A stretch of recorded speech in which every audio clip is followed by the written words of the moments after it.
So today we'll be talking about two-factor authentication. In the last video I made about hacking passwords, someone commented in my comment and said even if you hack a password, the OTP is there to protect you.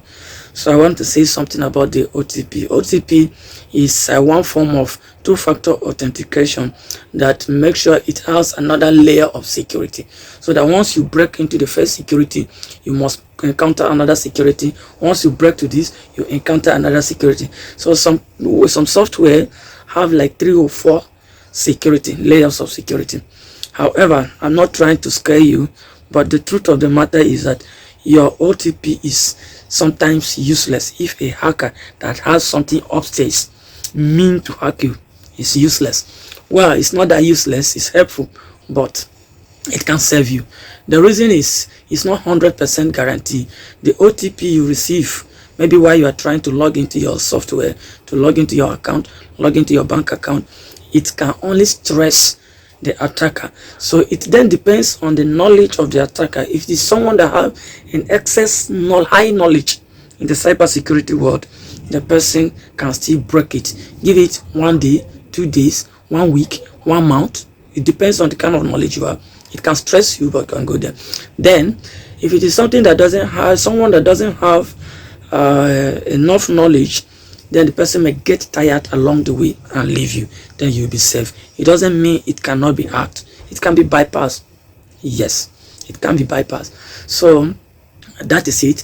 So let's talk about, dive deep into the OTP word, or the multi-factor authentication. So the OTP is subdivided into, I think, 7, 8, 9 types thereabout. And the first one is the TOTP, time-based OTP. TOTP, time-based OTP. This is one of the common OTP used by a lot of software nowadays. It takes like 30 seconds to 1 minute, or maximum 2 minutes or 3 minutes thereabout for it to expire. It has an expiry time. So that is, once you don't use it within that time, it can be you can use it again. However, it can still be manipulated using SQL injection.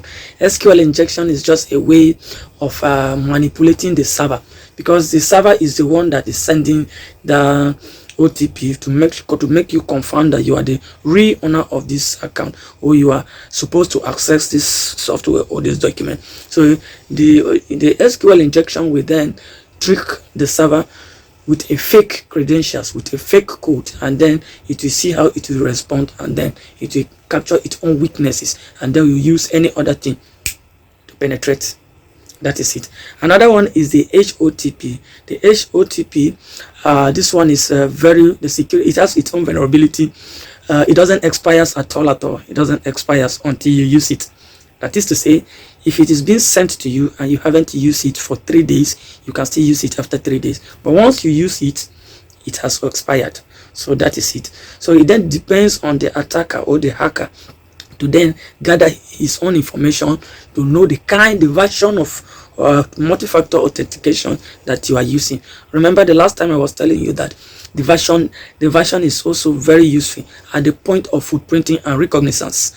So once the attacker knows the type and the version of the OTP you are using, they will know the kind of methodology they will use, because you can't use this kind of methodology on this one. You know what the person is using, the kind of technology the person is using, then you plan the kind of technology you also use to penetrate.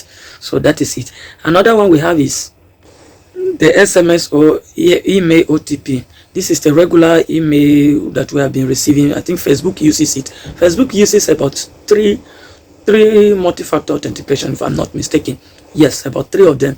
So sometimes they send you code through SMS, or they send you code through emails. This one too can be manipulated. In some cases where you swap your SIM, it has a vulnerability through SIM swap. It has a vulnerability through Chronim SIM or Chronim sometimes. Do you know that the Chrome SIM card? Yeah, I don't want to go to that.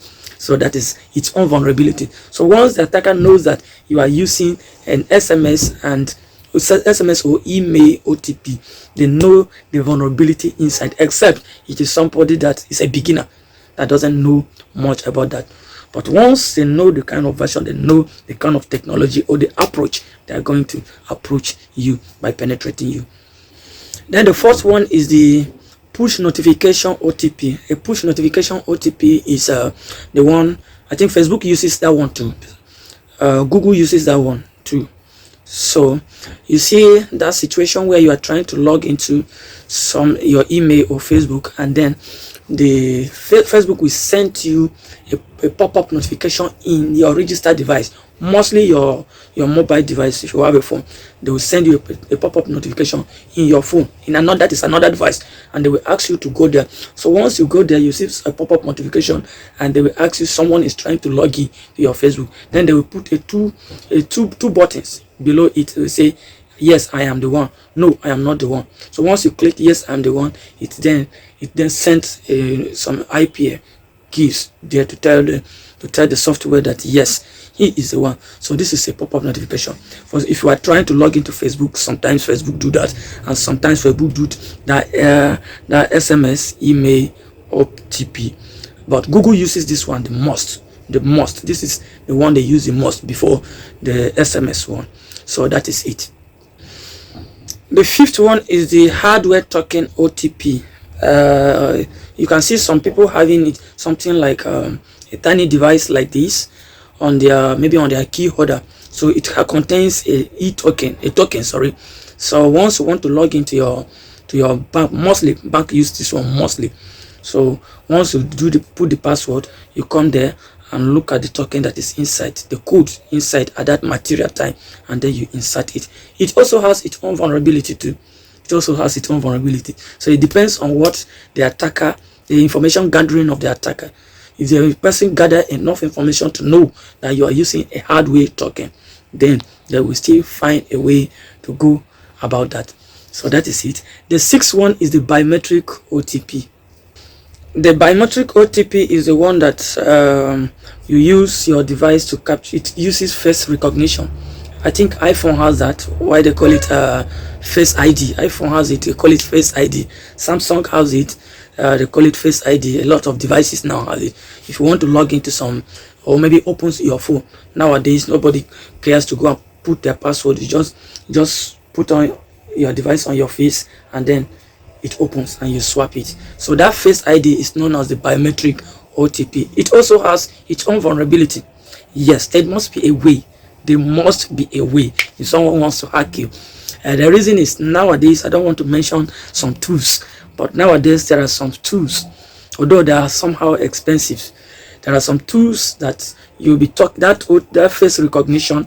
I can take your iPhone, put it on my face, and set some things there. It will show the face of it will swap my face to the face of the original person. It depends on how good you are, if you have something upstairs. So that is it. I'm not going to mention those software, but those softwares are there, and one thing is that they are expensive.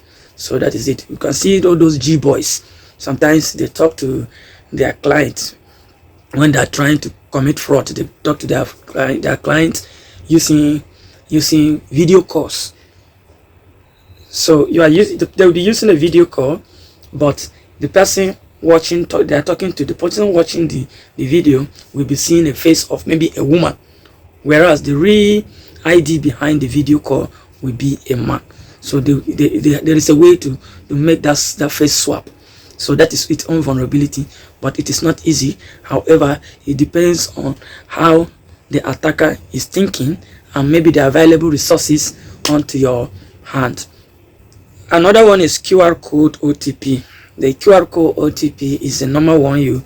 There is a QR code, like a bar chart or a pie chart, that you use your device to scan it, and then it will generate and show you the real IP address behind the code.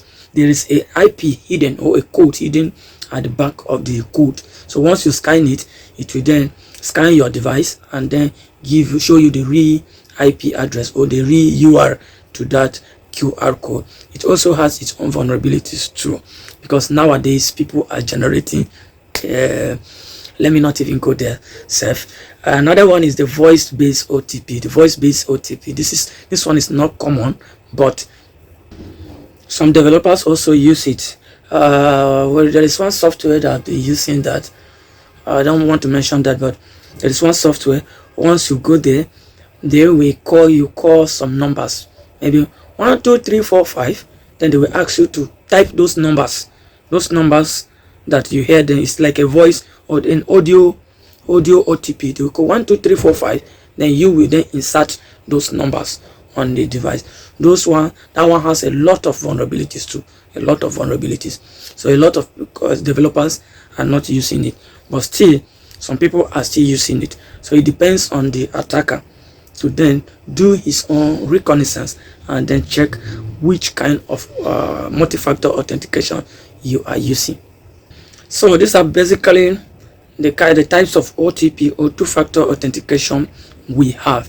So, and then to protect yourself against this kind of attack, OTP, stolen mode, or two-factor authentication as bypass, first of all, you have to there are different ways, but the common ways first, you keep your device intact and know who you trust your device onto your care. Some people are insiders. Remember, when an attacker wants to come for you, if they can't get you, they can get through someone close to you. Then you know the kind of links you click on, because phishing attacks can also, some people will send you a phishing mail. Once you click on it, then your phone has been hacked. Then from there they will extract those OTP, and then they have access to it in their phone without touching it. So that is it. And sometimes through keylogin, you know the kind of site you are visiting. Some sites are not secured, so some sites are cloned. Those guys clone some website that looks exactly like the original website, except 1 or 2 small characters. Sometimes they will just put a comma on it. So you make sure you check all these things, those security measures, and make sure you are visiting the right site. So these are do well to give it a thumbs up, and if you have any question, put it in the comment section. Maybe that will be the next topic of our discussion. See you in my next video.